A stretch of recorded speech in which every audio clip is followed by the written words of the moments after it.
Would you like to clap, or do you want me to clap? Clap? Yeah, I just need you to clap. There you go. You're good to go. So can you introduce yourself with your full name and how long have you lived in Townsend? My name is Carol Rebecca Wright. I've lived in Townsend my entire life. I've never moved more than 2 miles. And I have traveled, but like I said, I've just lived here most of my life.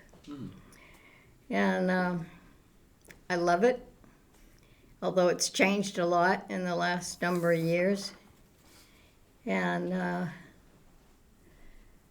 some places are hard to recognize anymore. So how has it changed in the past, or from Well, when you were younger? When I was little, there was a small Clover Farm grocery store that later became a package store and then an antique store that was just torn down next door to the fire station down in the harbor. And that's where we did our shopping. The buses ran to Fitchburg back then, and once a month we would go to Fitchburg and do a bigger shopping. But for the everyday things, and they had the best candy selection and popsicles and soda pop and all that good stuff. And something else I was going to say about it.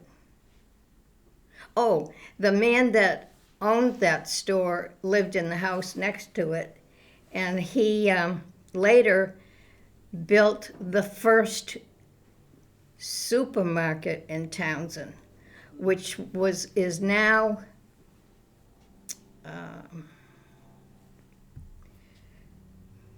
Shank's Auto Body, Harbor Auto Body. That building was the very first supermarket in Townsend. It's really interesting. With carts and everything. So you talked about spots and establishments that aren't around anymore. Are there any that you really miss? I miss neighborhood. I miss the whole neighborhood used to interact, and now you don't see anybody out, and that's sad. All of us kids went swimming in the swimming hole at the Historical Society, and that's where you learn to swim. That's where the little kids swam. The mothers laid on the bank in the sun and watched the kids swim. And then the teenagers went down to the canal, which was like our own private swimming pool, and swam in there. And that was with permission of the mill owners at the time. And they even built ladders for us to get out so that we didn't have to claw our way out of the cement. Yeah, so there's a really big sense of community. Yes. And then every year when they closed for summer vacation in July, a week off, they would drain the canal, and my mother organized the neighborhood, and we'd all go down with pails and shovels and ropes and rakes, and we'd all clean the bottom of the canal because people would throw glass in there. And the railroad train would drop clinkers in there when it would go over the trestle. And so we cleaned all that stuff off, and we cleaned the weeds off of the grates that was the intake of the water to the mill. And they really appreciated that, so that was one of the reasons that they let us do this. Let you swim there? So it was a community effort. I have pictures of us in there. What's one of your fondest memories of living in Townsend? Well, some of these that I'm just talking about, a lot had to do with the pond. We had a nice boat, and out behind the Sweetheart ice cream bar that's gone now. It was beside the church. that guy rented boats, so people were out on the pond in boats, and us kids would go out and use our boat for a diving platform, a raft, and that kind of thing. And we also had inner tubes, big inner tubes, and we'd swim around on those. We spent all summer in the water. That's what we did. And in the winter, we spent all winter on the ice. And one year, the ice froze. It was the winter that it got to be 45 degrees below zero. And the ice froze 2 feet thick, even in the channel, which was never safe. But it was safe that year. It was amazing. And it was as smooth as glass. It was unbelievable. And so, like I said, we were either in the pond or on the pond. Yeah. Just all in the pond, all around it. The other thing that we drew the whole neighborhood together was the Harbor Church. The firemen and the harbor homemakers would put on parties for us kids.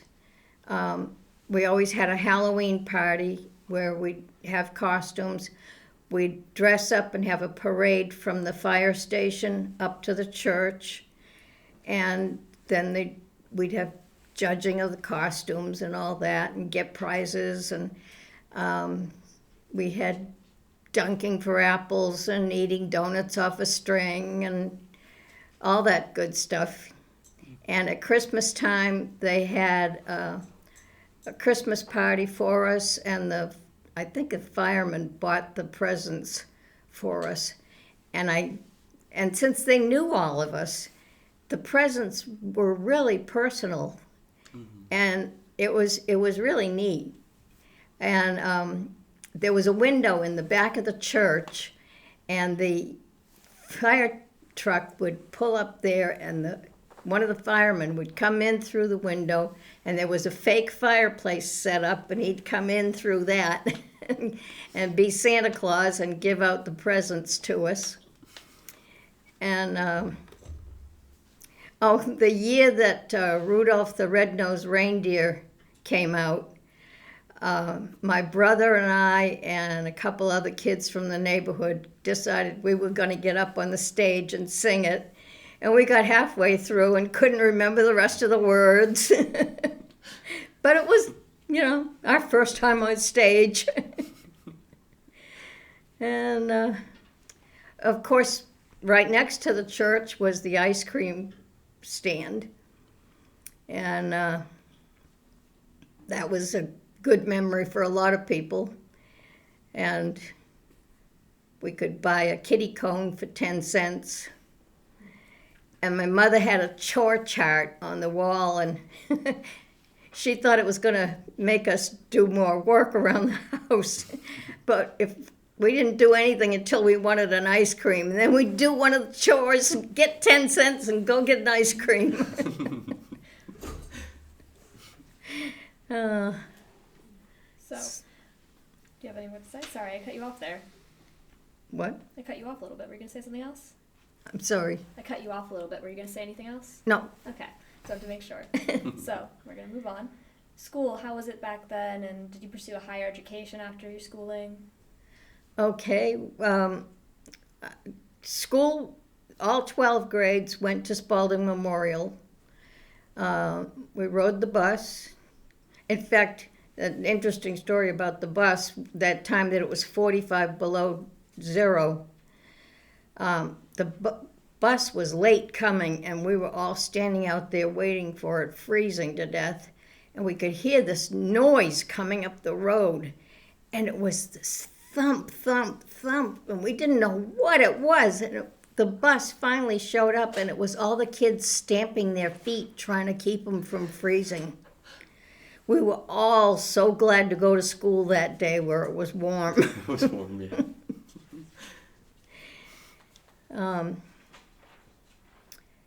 Let me see. We went first through 6th was grade school. 7th and 8th were junior high. And that was when you started changing classrooms for different subjects. And then 9th through 12th was high school. And we didn't have football because we weren't a big enough town. And we did have basketball, and I eventually became a cheerleader, and I loved it. They said I had a big mouth, so I could yell the cheers really good. So we had basketball and we had baseball, and those were the two sports. That was it. And then the school got overcrowded and we were on double session. Starting about the time I was in, no, it was after I was in the 6th grade, because I was down at the town hall in 6th grade. They had just the 6th grade was downstairs in the town hall. There were 2 classrooms.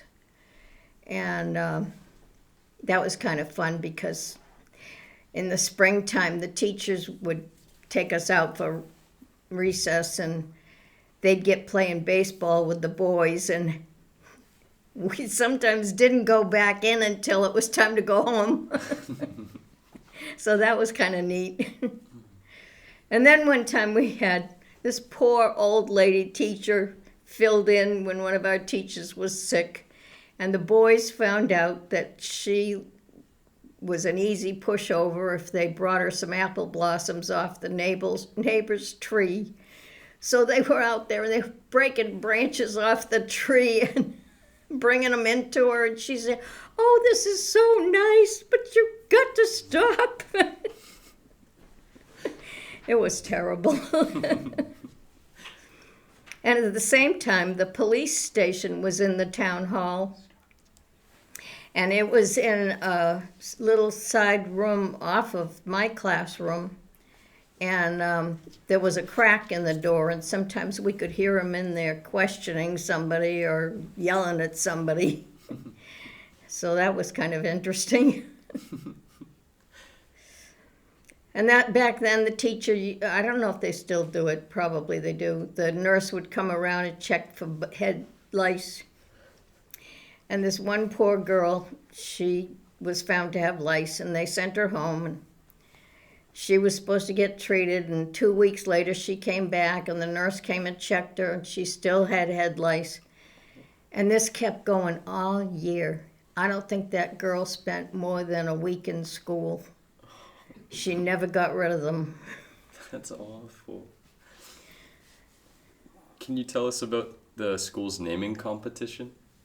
Okay, that was when I was in the 6th grade, and they were starting to talk about having a regional school. And one of the first groups of towns that was going to be in it was there was going to be Ashby, Townsend, Pepperell, and Dunstable. So somebody came up with the name Ashtown Pepstable. But then Dunstable dropped out, so it was just Ashby, Townsend, and Pepperell. And a girl from Pepperell and I both sent in the same name, and we won the competition for North Middlesex Regional High School. That's really cool. Oh my God. And we got to be on the committee that chose the name of the teams, the school colors, the school class rings. We had our names on a plaque that was in the building. I don't know what's happened to it. And we were supposed to be able to go to any of the functions that happened in the school for free. But the school never got built until we were seniors. So We happened to both be seniors when our class was the first class in the new school. So, circling back to the sports, were there any girls' sports or was it only cheerleading?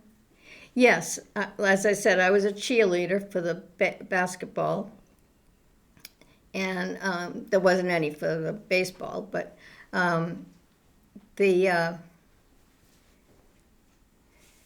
we had competitions just like I think they do now, and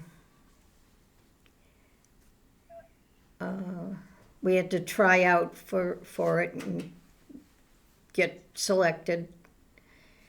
And we had to, we put on a dance to earn our money for our cheerleader outfits.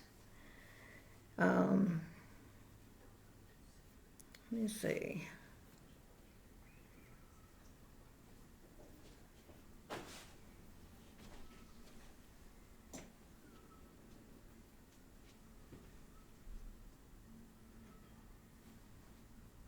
I'm drawing a blank. It's okay.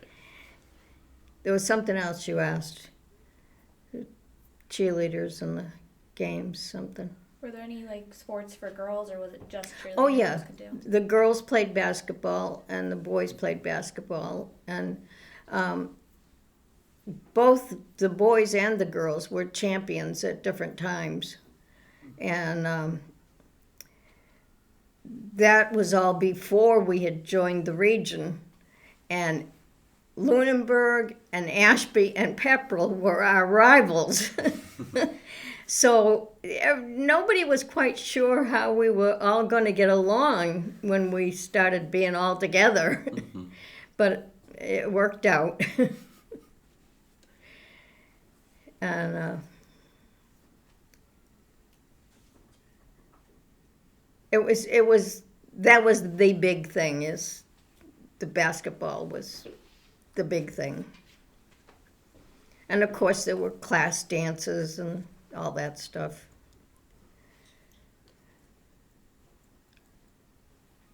So for the future generations and the people that are just moving here, do you have any advice for them coming into Townsend?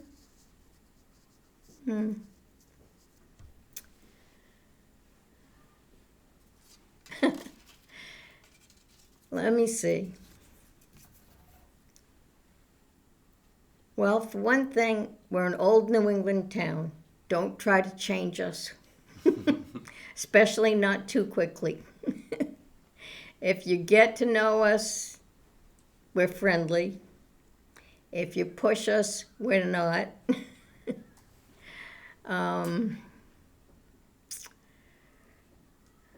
We like our traditions. I wrote a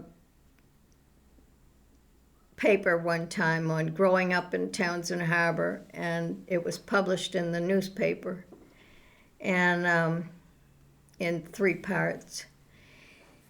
And at the end of it, I wrote, and someone had said this to me, that you make it sound like it was a Norman Rockwell life, like his pictures. And nobody had a Norman Rockwell life. Well, we did. We did. And we can still have it if people work together and have the same goals, to be friendly, to be neighborly, to be accepting of each other, but not try to change us too much.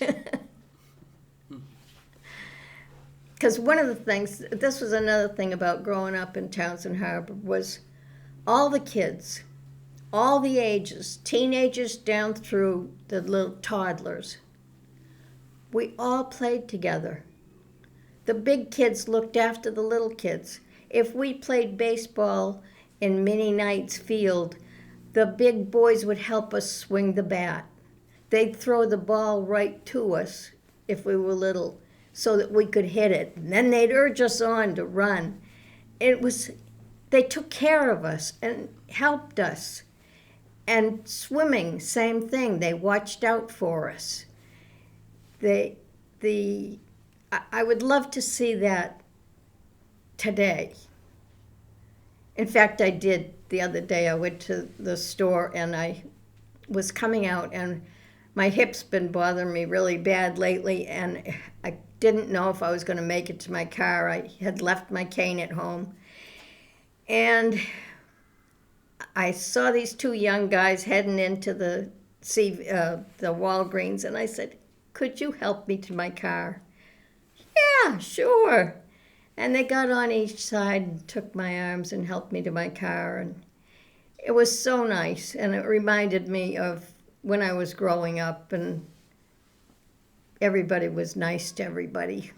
It's really sweet. It's really sweet. When Townsend citizens open the time capsule 50 years from now, what do you hope they'll learn and they'll find? Well, I don't know what else is in there, but I hope they find all good, happy stories of Townsend. Because it really is a unique place, I think.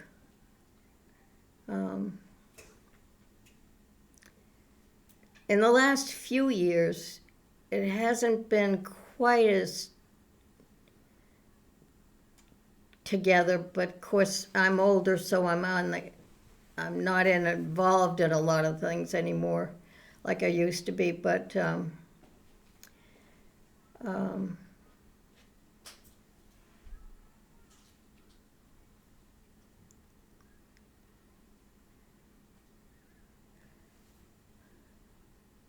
well, I guess they're still like that. When I read in the paper or read online that, like that family that had the fire recently, and everybody's offering everything that they need and trying to help and looking out for their pets that they couldn't find at first, and that all that kind of stuff. That's Townsend. Thank you so much for telling us all this. It was really interesting to hear from you. Yeah, thank you so much for coming here. Well, thank We you for having appreciate me. Of course. Thanks.